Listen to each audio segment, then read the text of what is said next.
Assalamualaikum warahmatullahi wabarakatuh. Hai guys, kembali lagi dengan channel kami, Tugas Video Sejarah, dengan tema Ketersebaran Kekuasaan dan Identitas Nasional Baru.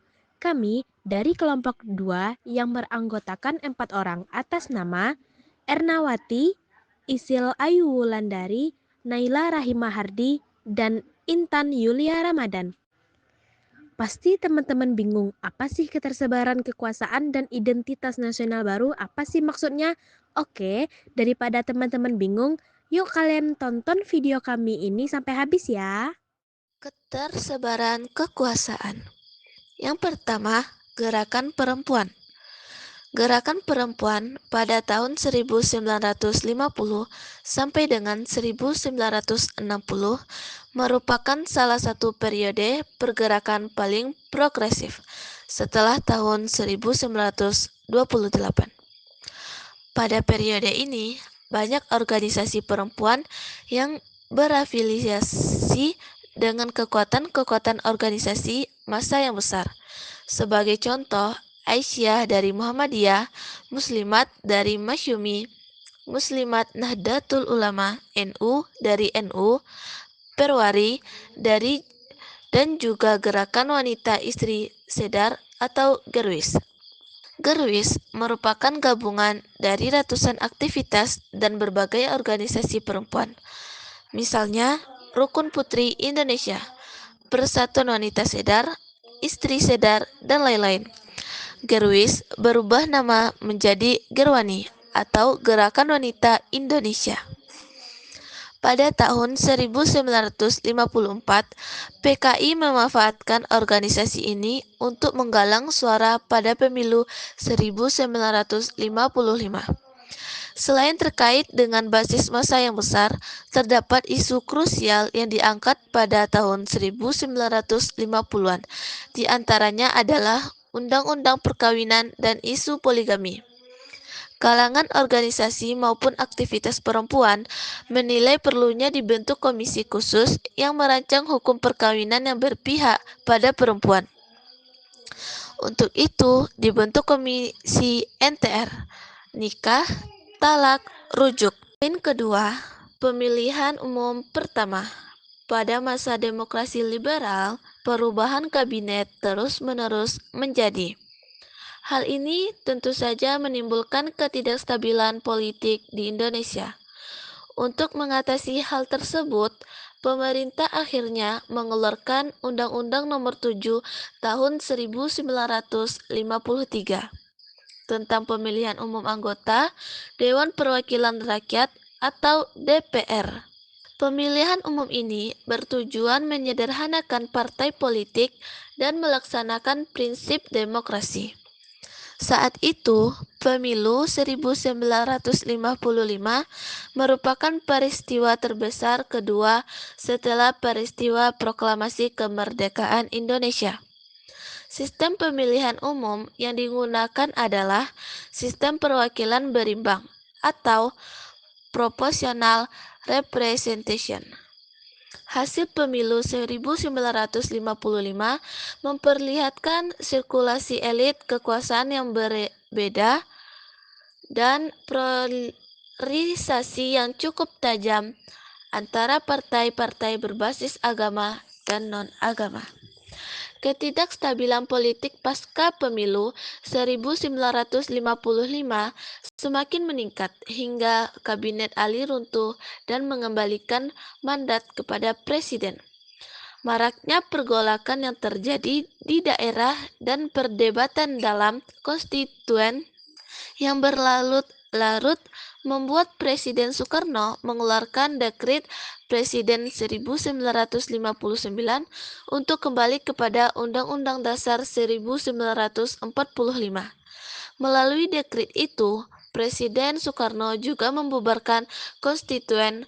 Sejak keluarnya Dekret Presiden 5 Juli 1959 tersebut, sejarah Indonesia memasuki babak baru, yaitu demokrasi terpimpin. Ketiga, nasionalisme, agama, dan komunis. Istilah ini diusulkan oleh Soekarno sebagai gambaran tiga kekuatan revolusioner yang melandasi nasionalisme Indonesia pada masa demokrasi terpimpin. Lahirnya Nasakom sebenarnya jauh sebelum era demokrasi terpimpin, tepatnya pada tahun 1926. Tiga kekuatan revolusioner sebelum kemerdekaan itu direpresentasikan oleh tiga kelompok. Yang pertama, kelompok nasionalis yang diwakili Indische Partij. Yang kedua, golongan umat Islam yang diwakili dalam Serikat Islam. Yang ketiga, golongan komunis yang diwakili oleh Partai Komunis Indonesia. Konsep Nasakom ini diterapkan Soekarno pada masa demokrasi terpimpin. Namun, langkah tersebut tidak serta-merta dapat diterima oleh rakyat dan tokoh-tokoh politik.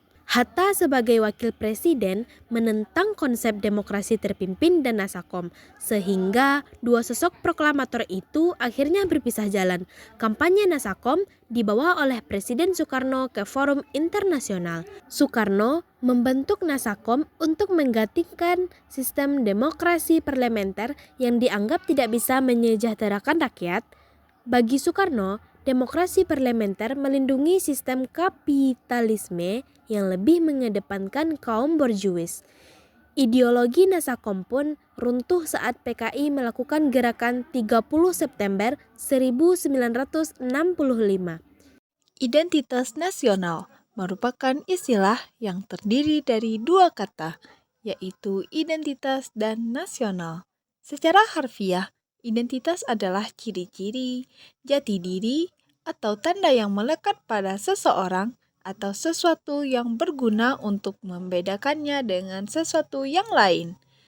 Kata nasional adalah identitas yang melekat pada kelompok-kelompok yang terikat karena kesamaan, baik kesamaan budaya, agama, fisik, keinginan, atau cita-cita. Identitas nasional adalah kepribadian nasional atau jati diri nasional yang dimiliki suatu bangsa yang membedakan bangsa satu dengan bangsa yang lainnya. Dalam konteks bangsa, identitas nasional cenderung mengacu pada kebudayaan, adat istiadat, serta karakter khas suatu negara, seperti bahasa daerah, tarian daerah, musik-musik daerah, dan lain sebagainya. Sedangkan identitas nasional dalam konteks negara tercermin dalam simbol-simbol kenegaraan seperti Pancasila, bendera merah putih, bahasa nasional yaitu bahasa Indonesia, semboyan negara yaitu Bhinneka Tunggal Ika, dan lain-lain. Pembentukan identitas nasional suatu negara tentunya mengalami proses yang panjang dan membutuhkan perjuangan yang besar. Hal ini karena identitas nasional adalah sebuah hasil dari kesepakatan masyarakat bangsa tersebut. Tidak setujunya masyarakat tentang identitas nasional di sebuah negara tentu saja bisa terjadi. Pada dasarnya, untuk bisa mempertahankan identitas yang dimiliki oleh bangsa Indonesia adalah melalui penanaman nilai-nilai yang ada di dalam Pancasila ke dalam kehidupan berbangsa dan bernegara. Faktor pembentuk identitas nasional. Yang pertama, faktor objektif. Ini meliputi faktor geografis dan demografi. Yang kedua, faktor subjektif. Ini meliputi faktor sosial, politik, kebudayaan, dan juga sejarah yang dimiliki bangsa Indonesia. Yang ketiga, faktor primer. Ini meliputi etnis, teritorial, bahasa, dan juga agama. Yang keempat, faktor pendorong meliputi komunikasi dan teknologi seperti lahirnya angkatan bersenjata dalam kehidupan negara. Yang kelima, faktor penarik. Ini meliputi bahasa, birokrasi yang tumbuh dan sistem pendidikan. Dan yang terakhir, faktor reaktif. Ini meliputi dominasi, pencarian identitas, dan juga penindasan. Jenis-jenis identitas nasional. Yang pertama, identitas fundamental. Istilah fundamental bisa diartikan sebagai hal yang pokok. Identitas ini memiliki peran yang sangat penting dalam kehidupan berbangsa dan negara. yang meliputi dasar negara, falsafah, dan juga ideologi. Yang kedua, identitas instrumental. Istilah instrumental bisa diartikan sebagai sebuah alat atau media. Identitas instrumental dalam identitas nasional Indonesia adalah Undang-Undang Dasar 1945,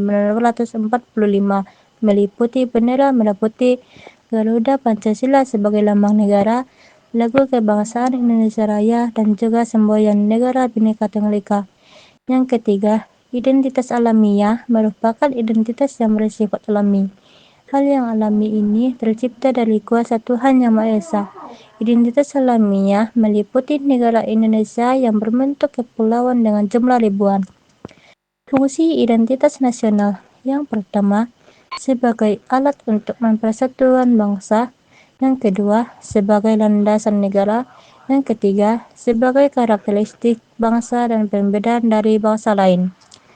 Karakteristik identitas nasional yang pertama, memiliki keinginan untuk merdeka. Yang kedua, persatuan dan kesatuan Indonesia. Unsur identitas nasional yang pertama, bendera Indonesia ialah sang merah putih. Yang kedua, bahasa Indonesia menjadi bahasa persatuan. Yang ketiga, lambang negara Indonesia ialah Garuda Pancasila. Yang keempat, semboyan bangsa Indonesia ialah Bhinneka Tunggal Ika.